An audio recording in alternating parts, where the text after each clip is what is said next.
Promover produtos ou marcas através das mídias digitais. O marketing digital é utilizado pela maioria das empresas no Brasil e no mundo.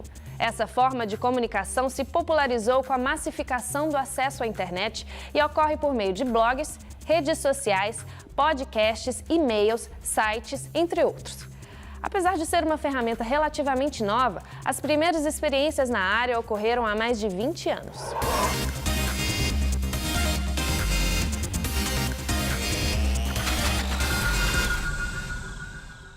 Em 1994, foi publicado um dos primeiros anúncios na internet. A propaganda da empresa de telefonia AT&T apareceu no site da revista norte-americana Hot Wired em forma de banner. A ação fazia parte de uma campanha maior que incluía outras mídias, como a televisão. Hoje, existem inúmeras técnicas de marketing digital, como a otimização para motores de busca, links patrocinados e o impulsionamento através das redes sociais. Estima-se que as primeiras ações grandes de marketing digital foram criadas pela Amazon em torno do ano 2000. Logicamente, desde que a internet comercial foi lançada no final de 94, chegou no Brasil em 95, já existiam iniciativas de marketing.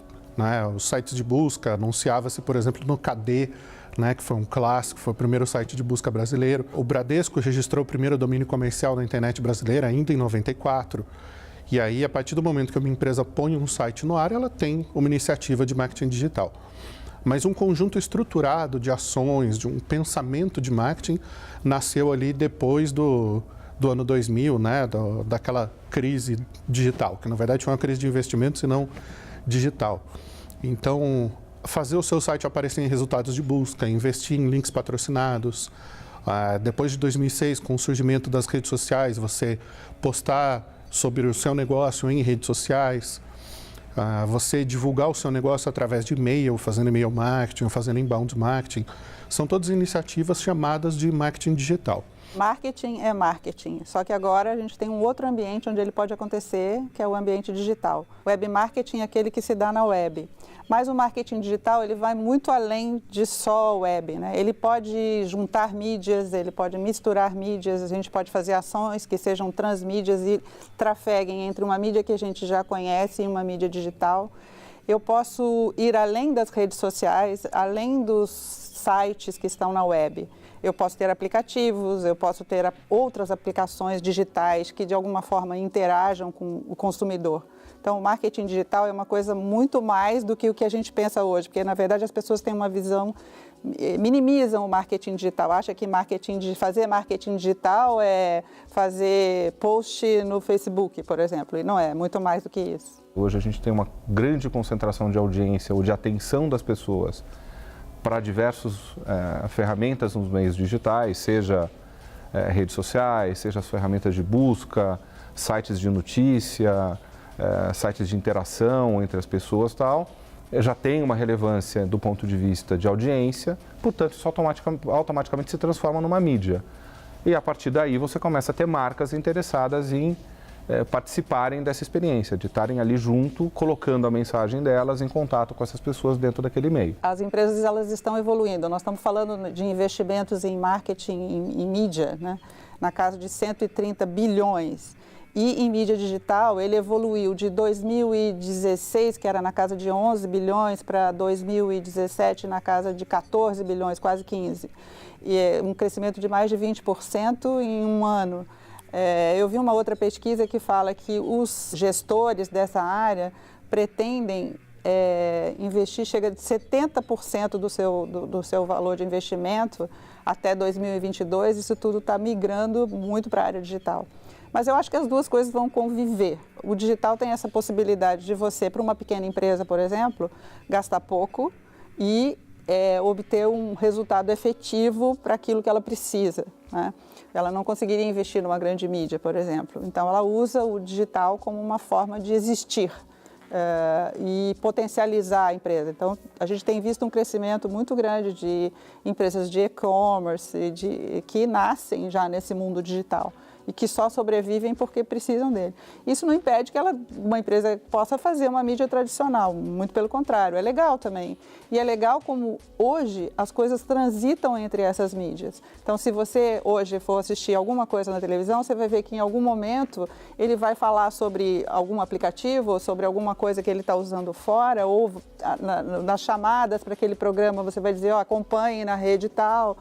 Existe essa preocupação entre fazer as mídias se falarem, né? Acho que isso é importante.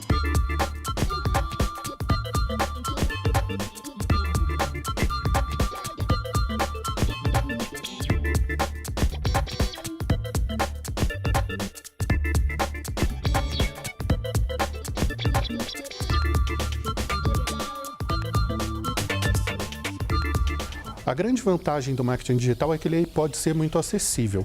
Né? Com qualquer verba você pode começar uma campanha ou mesmo sem orçamento nenhum. Uma empresa pode começar perfis em redes sociais, criar uma fanpage, criar uma company page no LinkedIn e começar a divulgar o negócio com investimento praticamente nulo. Então, isso democratiza muito o acesso às ferramentas e às tecnologias que os profissionais de marketing utilizam. Quando a gente vai para o mundo físico, sempre existe uma necessidade de investimento, por mínima que seja. Se você vai fazer um cartão de visita, se você vai fazer um folheto, uma faixa, qualquer coisa demanda um investimento. Depois que a gente sai desse primeiro degrau, né, que é considerado amador, a gente tem investimentos já um pouco mais estruturados. Então, hoje eu tenho clientes e alunos que investem em uma loja digital, né, uma loja virtual para vender joias, e usam a divulgação somente no Instagram e a venda somente no Mercado Livre.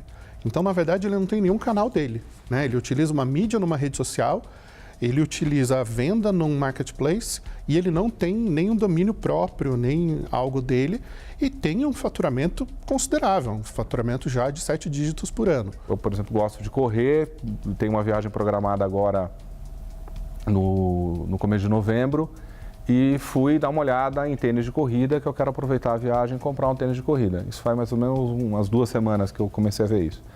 Eu estou sendo perseguido por banners e mensagens a respeito de tênis de corrida desde então. Isso é uma ferramenta que a gente chama de retargeting, que quando bem utilizada, ela tem uma função importante. Eu não concluí o meu processo de compra, então a ferramenta diz, peraí, deixa eu continuar informando o Luiz, lembrando ele que tem esse produto aqui que ele se interessou até a hora dele comprar. Essa é uma das opções que a tecnologia traz para a gente hoje.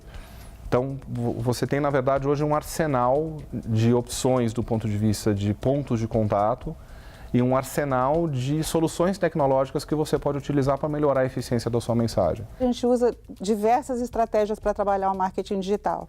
Uma muito conhecida, muito reconhecida pelos profissionais e muito usada é o que a gente chama de marketing de busca. Então, a gente usa os sistemas de busca para aparecer para o usuário.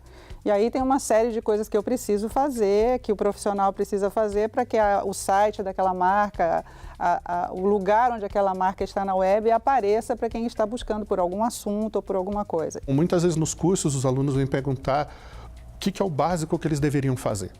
Uma empresa pode se cadastrar no Google Meu Negócio de graça e aparecer na listagem de resultados de busca do Google ou aparecer no Google Maps quando alguém procura alguma coisa na região. Então, alguém que tenha um restaurante japonês pode se cadastrar e aparecer no bairro, na cidade onde tem um restaurante. E aí as pessoas que estão no mundo real, procurando através de um smartphone, onde tem um restaurante japonês, vão encontrar esse restaurante e vão até lá. Então, você tem uma interação entre os dois mundos, né? Uma coisa complementa a outra. Mas no mercado, a maior parte das agências ainda é muito separada entre online e offline.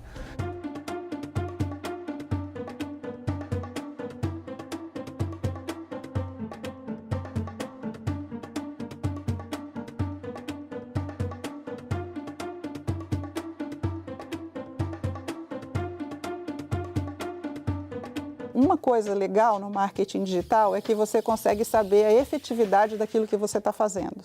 Então, se eu entreguei um anúncio, eu sei exatamente quantas pessoas viram aquele anúncio, quantas pessoas clicaram naquele anúncio, quanto eu vendi por aquele anúncio. Então, eu consigo entender essa audiência de uma forma mais concreta, né? Porque antes a gente, no marketing tradicional, quando você fazia uma publicidade, você tinha uma ideia de qual era o público que estava sendo impactado por aquilo, mas não uma ideia concreta do resultado. Nos meios digitais, você consegue ter uma exatidão muito maior quando a gente fala, por exemplo, de segmentação. Eu consigo fazer retarget de uma maneira muito mais eficiente. Eu consigo buscar perfis parecidos com o dos meus clientes também de uma maneira muito mais eficiente. Então, o próprio meio permite que você tenha soluções tecnológicas muito mais sofisticadas, muito mais assertivas, que melhoram a eficiência ou tendem a melhorar a eficiência do resultado da campanha. Agora, uma coisa que a gente também não pode nunca esquecer, uma coisa é tecnologia e outra coisa é mensagem. E eu acho que a gente, em algum momento, precisa reverter um pouco aonde esse pêndulo está indo. Durante muito tempo, a gente tinha pouca ferramenta para mensurar resultado, né? O sonho de qualquer marqueteiro é poder medir 100% daquilo que ele está fazendo. Tem um empresário americano que não me vem o nome agora, essa frase foi dita já por inúmeros publicitários aqui no Brasil também, que ele falava que de cada $1 que ele investia em publicidade, metade funcionava e metade não funcionava. Ele só não sabia qual metade era qual, porque você não tinha tanta ciência para poder medir o que efetivamente funciona. Pela primeira vez na história, os profissionais de marketing têm números muito precisos e apurados sobre como os clientes deles se comportam. Tradicionalmente, no século XX, né, durante quase o século todo, a gente usou dados demográficos para entender quem eram os nossos clientes. Então, o sexo, a idade, a região geográfica, se a pessoa era casada, solteira, se tinha filhos ou não tinha filhos, que são basicamente dados demográficos, eles não descrevem o comportamento dos clientes. Hoje, a gente tem uma série de ferramentas de marketing digital que permite entender quais são os interesses dessas pessoas. Então, quando você tem o Google Analytics instalado no seu site, ele vai te dizer quais assuntos essa pessoa pesquisa online, por quais tipos de site ela navega, quais são os interesses que ela tem, qual é o posicionamento político que essa pessoa tem, se ela preenche isso de alguma forma e permite que o Google colete essas informações. Se você está em uma rede social, você consegue entender quais outras páginas essa pessoa segue, quais são os principais perfis com os quais ela interage, os comentários que ela faz em outros sites, em outras páginas, os amigos com quem ela se relaciona. Se você tem acesso ao LinkedIn dela, você consegue entender a carreira dessa pessoa, onde ela estudou, quem são os principais contatos, as empresas onde ela trabalhou, o material que ela gera, né, em termos de informação, de postagem. E isso permite traçar um perfil extremamente preciso sobre o comportamento dessas pessoas.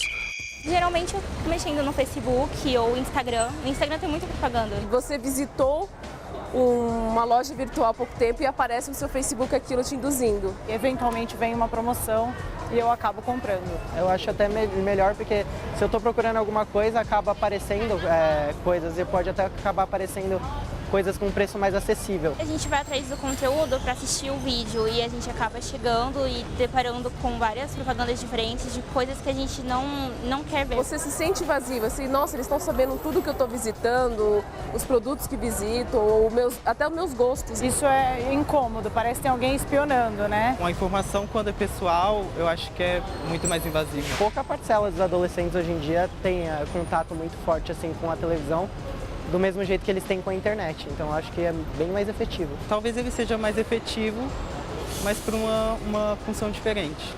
Quando você assiste o youtuber, ele está sendo pago para poder falar sobre, né? Na televisão e na novela é aquela coisa de momento, do personagem aparecer usando a propaganda, aparecer usando o produto, então não tem tanta essa influência em cima da pessoa que está assistindo. Eu acho que depende do público. Os mais jovens, talvez a internet influencie mais, né? Atrair pessoas por meio de conteúdo relevante usando um conjunto de estratégias de comunicação.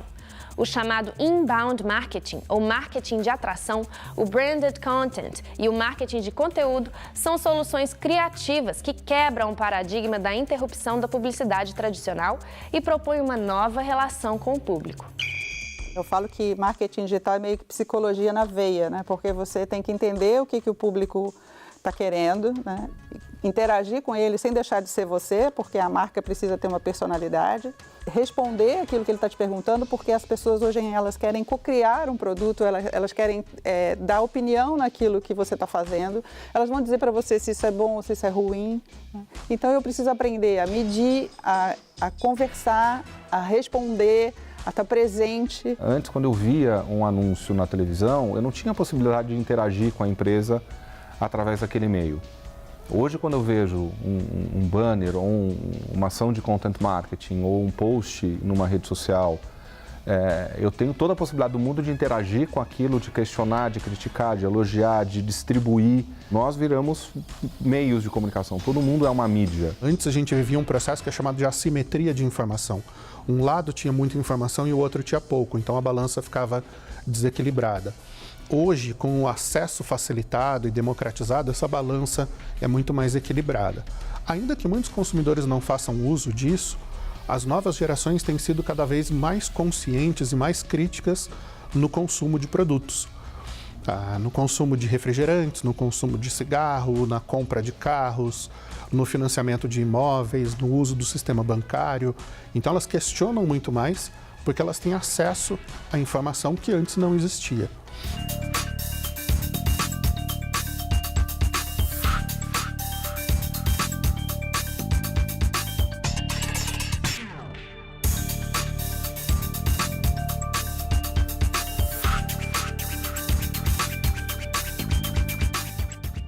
A gente tem pesquisas que mostram que, em média, as pessoas participam de 7 diferentes redes sociais.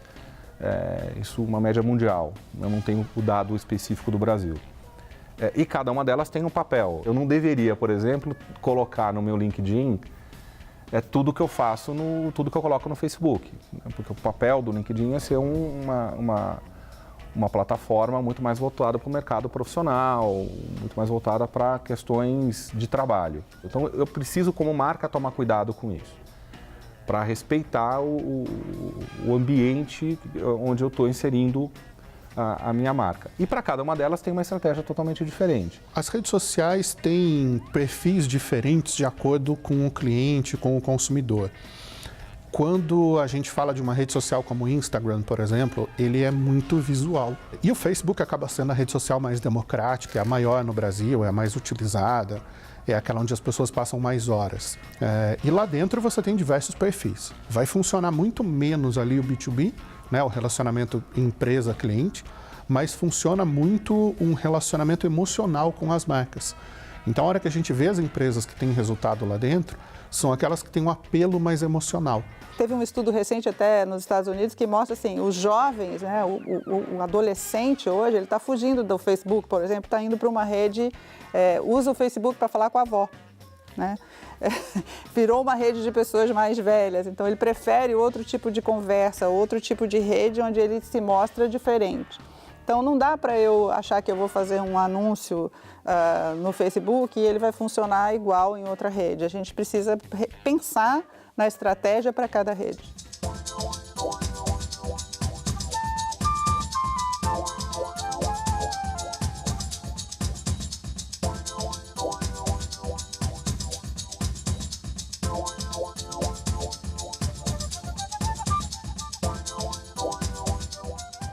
Há 20 anos atrás, você produzia um ótimo comercial, normalmente fazia uma versão de 60 segundos, com uma redução para 30 e depois 15, e ele tinha uma vida longa, durava aí uns 6 meses, você fazia flight de 3 semanas, parava 2, voltava, tinham lá todas as técnicas de programação de mídia que davam uma sobrevida para aquilo.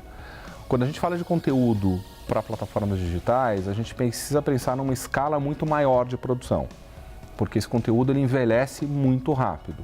A produção de conteúdo é essencial para uma boa estratégia de marketing digital. E você precisa ter a visão de que são várias peças que precisam ser produzidas, você precisa se apropriar de uma determinada história. A gente não precisa fazer conteúdo para vender produto, eu posso fazer conteúdo para mostrar quem eu sou, o que a minha marca é. Então existe muito essa coisa de branded content, e eu vou me posicionar como marca, né? As pessoas estão cada vez mais querendo marcas que tenham um propósito.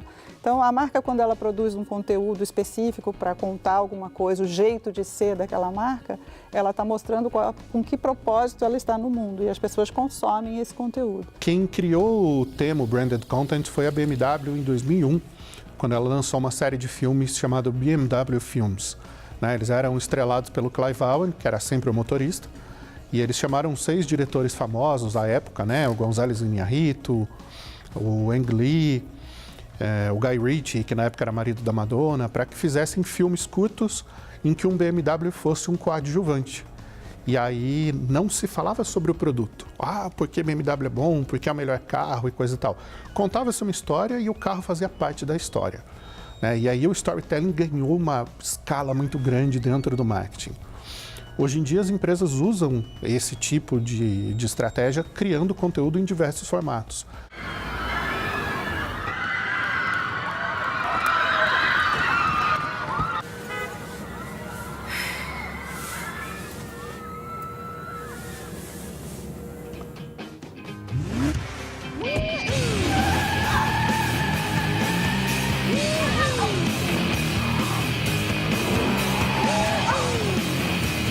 Hold on tight, sir. We'll get you there safely.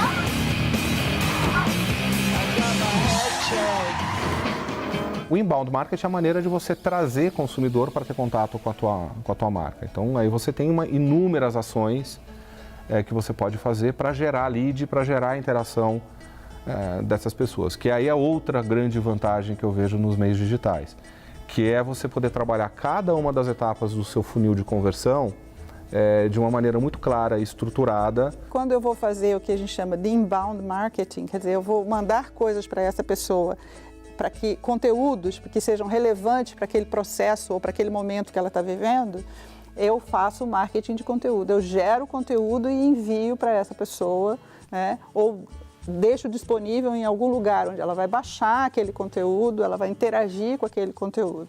E aí eu vou entendendo quem é esse público que interagiu, vou segmentando esse público e cada vez entregando para ele aquilo que ele precisa, e em algum momento ele vai comprar aquilo que eu estou vendendo. O marketing de conteúdo tira proveito justamente desse processo, né? Ele permite que as empresas publiquem informação na internet, na forma de blogs, de canais de vídeos, de e-books, de apresentações, de planilhas para download, de forma que os clientes possam ter acesso a esse material gratuitamente, entender mais sobre aquele produto, sobre aquele serviço, sobre aquele mercado, estabelecer um relacionamento com essa empresa, e quando eles estiverem maduros para comprar, estiverem no momento de compra, de decisão deles, eles vão ter nessa empresa uma fonte confiável.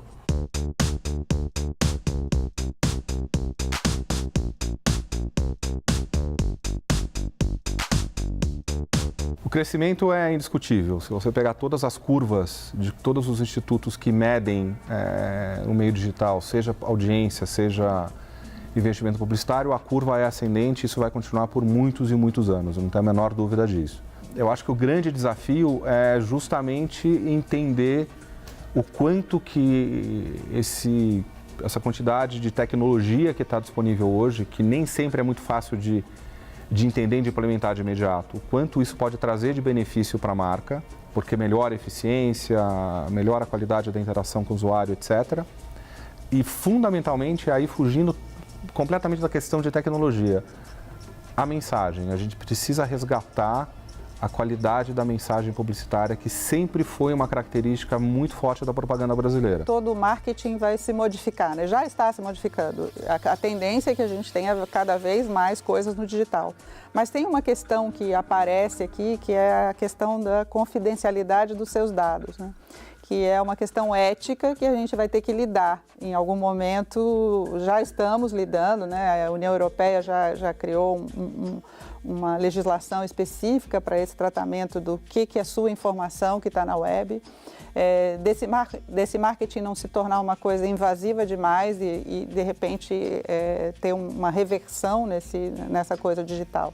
Falando sobre tendências de marketing digital, eu vejo que existem dois caminhos divergentes, apesar de que eles são complementares.